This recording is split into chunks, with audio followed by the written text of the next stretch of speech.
Iditawen asa nga pulo. Kagangay ada ito iti panawen iti panagayayam. Panawen ti kaganos ti panunot. Panagadal iti panagbasa ken panagbilang. Ken panagdiskobre ti husto ken saan. Panawen iti panagbalin kas maysa nga ubing. Ngem kasano no iti raytoy atawen imbes a pagadalan ket pagbaludan iti pakaikabilan. Iti laeng kalabes kada iti naidasara may salungalong iti Senado. Daytoy tinungalo nga indasar ni Senator Robin Padilla apan nakarebisar iti nakipalaon ti Juvenile Justice and Welfare Act of 2006 when the Republic Act number 9344. Tinasao alungalo ket mangipagbaga nga iti criminal liability wenno dagiti individual ang mabalin na mapatawan ti panusa gapoy ti panagsalungasing iti linteg. Manipod iti agdama nga 15 years old ket mapagbalin daytoy kas 10 years old. Nakailanad pa iti nasa o ngalong-along nga kabayatan ti pan nakauray iti panagbalin na legal ti tawenda ket may kabilda nga umunay iti rehabilitation facilities kasi di bahay pag-asa. Sakbay da may kabil iti pagbaludan no addadan iti legal at tawen. Di may sa bahay pag-asa iti pagilian na Pilipinas ket masarakan dito'y syudad Tilawag. Dahito ket may sa nga institusyon na mangipapaay ti tulong kada iti ubing nga mapukaw ti umno adalan nga inda pagturturungan. Umuno na dito bahay pag-asa ket para kadigiti child in conflict with the law ken kadagizay ubing child at risk detoy na ipatakder tapnon pagrehabilitatan dagita ubing nga adda cases na court related cases na as well as kadagizay vulnerable childrens nga who are experiencing abuse, neglect, street children or street childrens at out of school youth. Iso nga ito'y ti pakasursuruan da ti naduma-duma nga serbisyo nga ipapaay tayo ito'y center tayo. Kas iti livelihood program ta makasursuro damet nga dati nga mingket ada mushroom production ni ngem gaputa awamet nga minti batit lang ngamin deti facility tayon. Iso nga tilang obraen pay dagiti ubing nga ket dagita rag making, ag bread making kamet kasalang dagiti livelihood program sir. Tapno no in preparation for their reintegration no makaruardan tudtoyen. Yes. Tapos damit may tuloy damit itoy sir dijay panagbasa da iso nga maki-coordinate kam no kat ALS Alternative Learning Center tapno no habang nga adadad toy kasi kaadwanan na ngamin nga clients miket insardeng da nagsardeng da nga nagbasbasa iso nga at least itoy ket itoy da nga ituloy manin ada actually dagitoy former clients mi nga nagbaybayag da nga nagsadengen sir nga napagraduar mi ti high school da iso nga ada detoy mesa nga kliyente tayo nga kadetoy panagruar na to yaket ni ibaga na kada kami kasi makasarsarita mi met isoda at syempre kita mi DJ ore ada DJ mako na nga aftercare mi ta kita mi DJ progress no adalata pela nga nagbalbaliwan da ken no ipakpakat da DJ no anat na sursuro dadtoy center nga naibaga na kada kami nga agsapsapol kano ti pagtrabawan na ta kaskas ta ti requirements nan or no sen na dagiti requirements nan. Okay. Iso nga mesa pay kadagitoy kastami ket detoy serbisyo mi ti health iso nga ada detoy maangay nga RHU tayo ito'y adjacent center tayo nga iso ti pag-check-upan dagita ubing ada monthly check-up da nga aramiden mi tapno no makita mi no ada progress na nag-improvean na detoy health detoy ubing sa maki-coordinate kami sir ito'y Batak Mariano Marcos na hospital ta mag-undergo dati psychological assessment. Tapno no mas matulungan tayo pa dagitoy kliyente tayo no anapay ti problema da nga mabalintay nga maitulong kadakwada. Tapno no we have to dig deeper based on their assessment. Yes, ma'am. So, ken adapay dizay home life services mi sir, nga itoy, ado nga min dagizay kliyente mi sir nga di daam mo ti agubrat uneg ti balay kasi hindi naman kasi sila napipirmi sa bahay lang. Most of them nasa labas sila. So, itoy makasursuro dati household chores.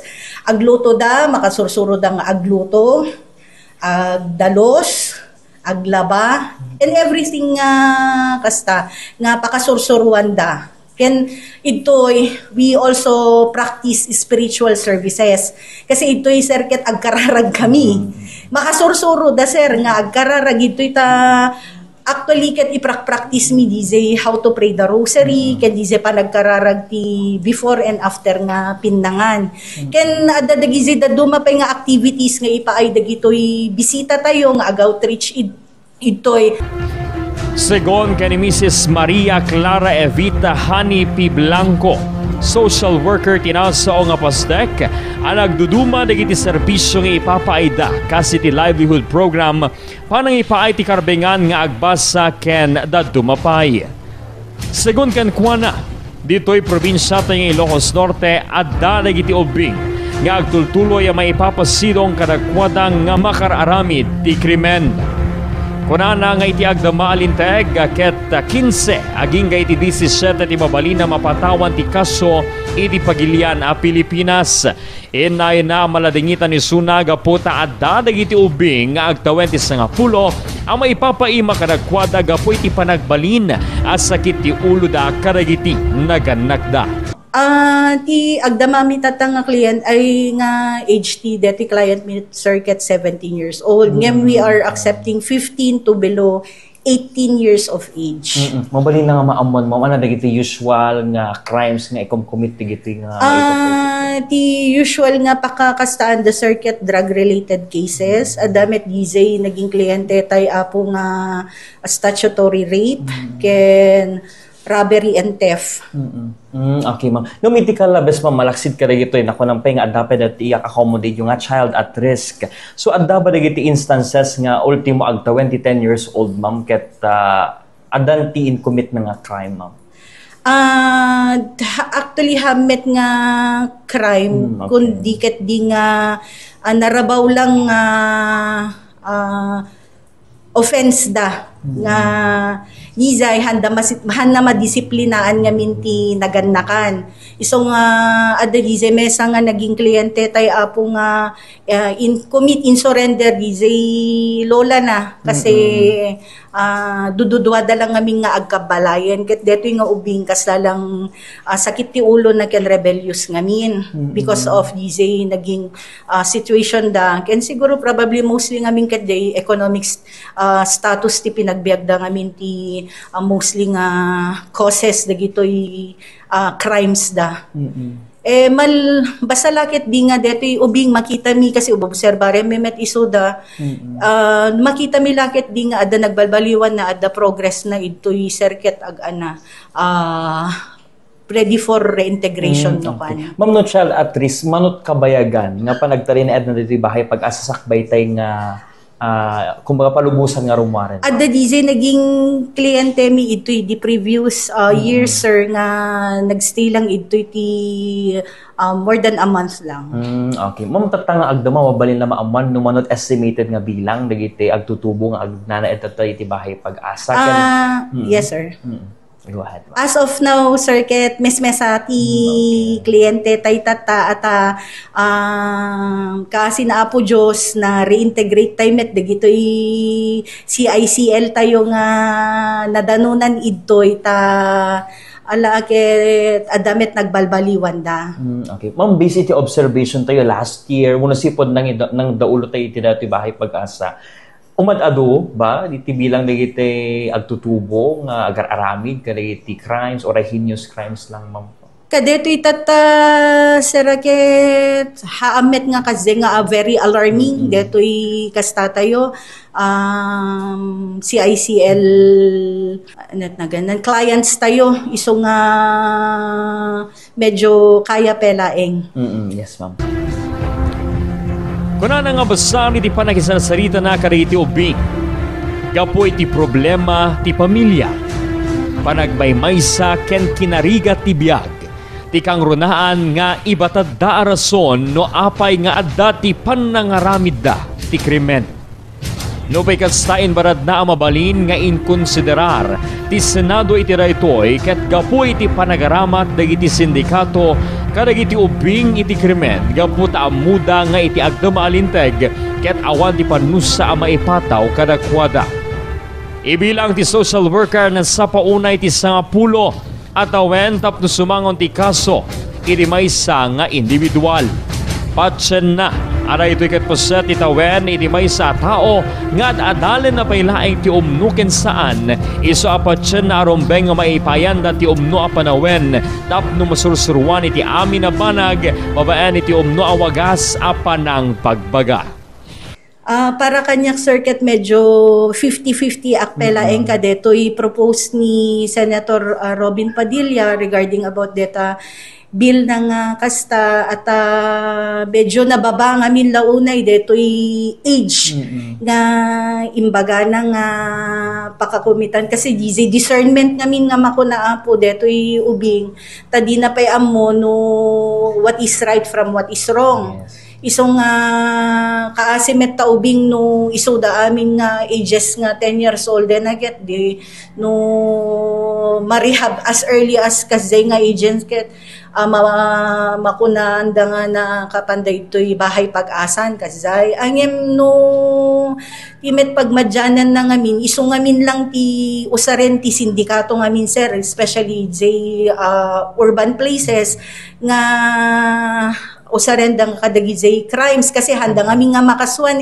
kinadadagizay some children nga amuda iso natured da nga agaramid sir ti krimen nata amuda nga dizay rights da nga handa nga maipisok ito. Ngem siguro sir no mampay ket di ma-aprobaran to deta nga kasta siyempre talaga nga magnamit isoro anamit data deliberation and kasta di bang mapagsasaritaan maadal kadadaamin deto no welcome met takit dito bahay pag-asa no sumurot kami ti linteg yes. No maaprobaran sir. Yes ma'am. Ma'am base iti panakisasarita tay kadagiti agtutubo adda ba dagiti rason nga ibagbagada no apay nganin nga mararamid da iti dagiti crimes ma'am?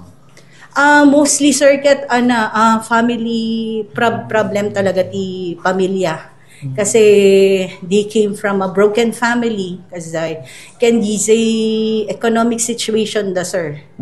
Iso nga maaramid dati kasi nga krimenta.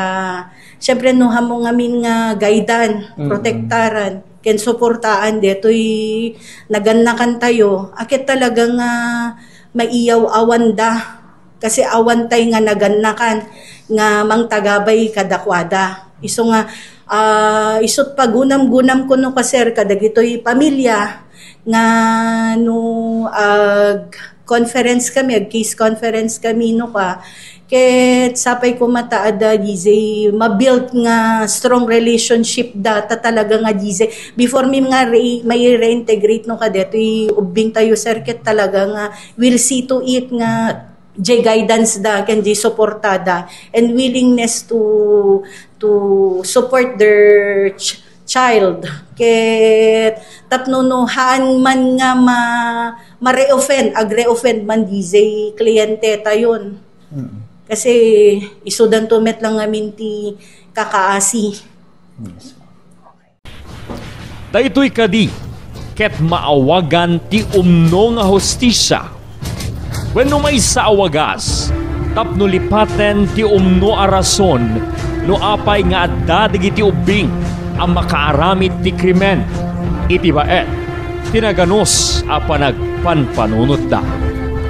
Para iti Bombo Investigative Report, Bombo J. Agnier. This is Bombo Radio Philippines, the number one and most trusted source of news and information. Basta Radio. Bombo!